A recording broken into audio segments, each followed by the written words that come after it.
Technical debt is waste. So anything that makes the code difficult to change. Some of you will write code that never has to be changed in the future, maybe, but not too many. Almost everybody writes code that has to be changed, and therefore do you write it so that it can be changed. If you write sloppy, untestable code, then that's legacy code. If you don't worry about dependencies, you will have trouble. We see people working in monolithic code bases with high dependencies really struggling with Agile. And there's a really good reason for that. And that is monolithic code bases do not want to be changed. And Agile wants to change things. So there's this dissonance.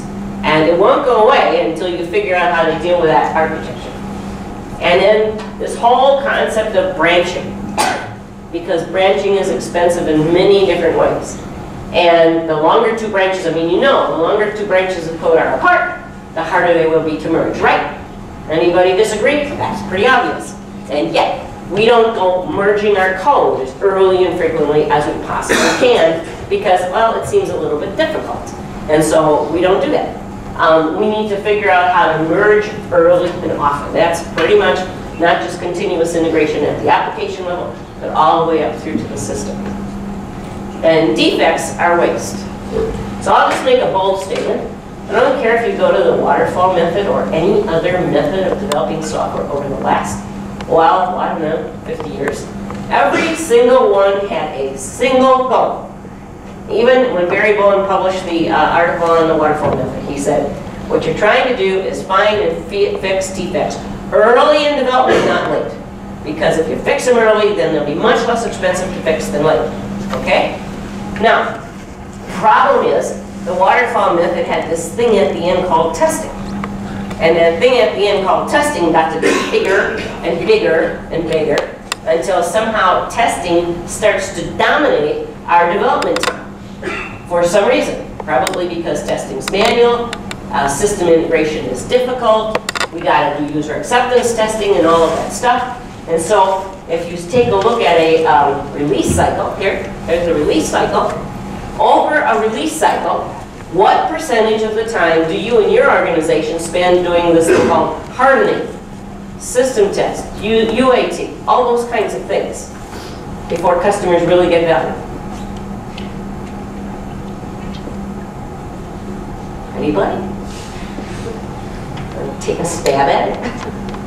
40%. 40%? That's not unusual. We very often hear it 30%.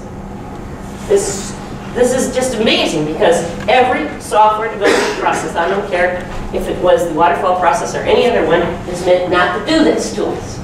And yet, most of our processes have ended up having massive back-end testing in any release cycle. So, 1/3 of this is spent adding value, 2/3 is spent, in waste of finding the defects that we put in while we were doing the development. And I think we have to stop doing it. We will see 50%, not uncommon. We will see 100% sometimes. But that's a real problem. We have to get over the idea that this is okay. That of course you have to do this massive testing at the end. Absolutely, if you've got a 6-month release cycle, you better spend the last 2 months hardening. Why is that of course? Why don't we figure out how not to put those defects in the first place? Really good Agile companies have the part that they do that by the time they get to their final verification, maybe they spend 10% of their release cycle. And they're surprised if they find defects because they've already found them down here. So if you want to call yourself Lean, one of the most fundamental things you have to do is say, how good am I on this chart? Can I find my defects as early in the process as I possibly can so I am not finding defects at the end, including system testing, including user testing, so that I find all of those defects before I get to that spot. Now you might be here now, or here, and one of the most important things you have to do if you want to have a lean environment is to find those defects earlier. You have to figure out how to find them as part of your development process. Now the idea in Waterfall was nothing would change, so if we got our description exactly right and did exactly what was described, it would be perfect on the other end. But you know what? That doesn't work if the change time of the environment is longer than the change time of the development cycle. And as change times have gotten shorter and shorter and shorter, the only waterfall that actually works anymore might be like 2 weeks long, something like that. So what you have to do is say, what other techniques do we have not to be putting defects in that we're going to find later? Building the wrong thing is waste, okay? And if you happen to be in a contracting situation, this might be frustrating too. You might have to build stuff that you don't think is necessarily the right thing. But it is, I believe, important for the development team to be involved in making sure that the right thing is being built. So there's such a thing as ethnography.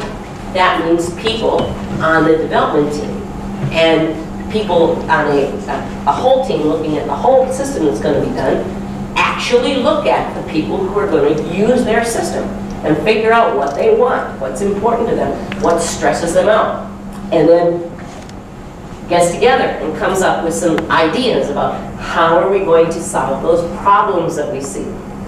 This concept in Lean is called go and see. It's got a Japanese word that I forget, so we'll call it go and see.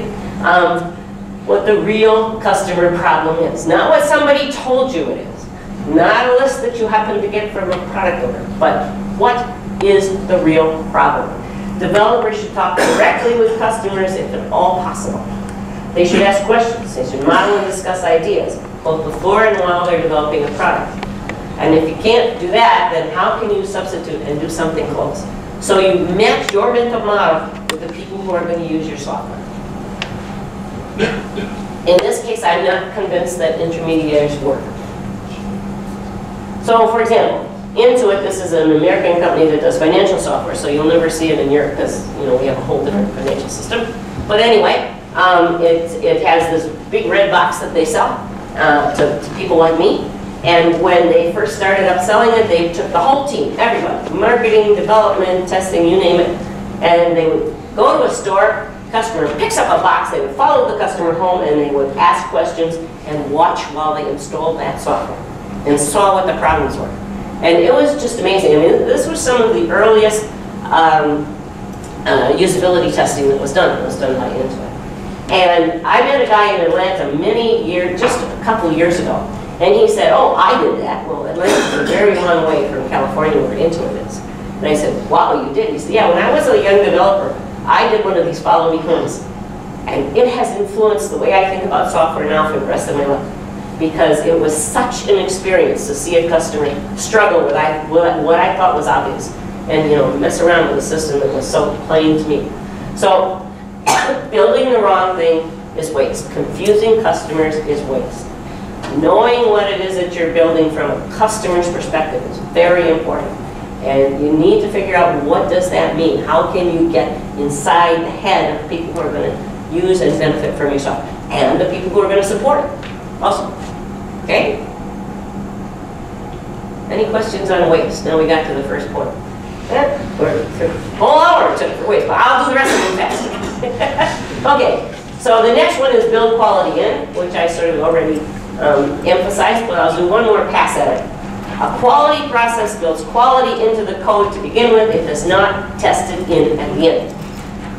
Okay, so Dijkstra, one of the giants in software development, said in his ACM Turing Award lecture in 1972, those who want really reliable software will discover that they must find means of avoiding the majority of bugs to start with. And as a result, the programming process will become cheaper.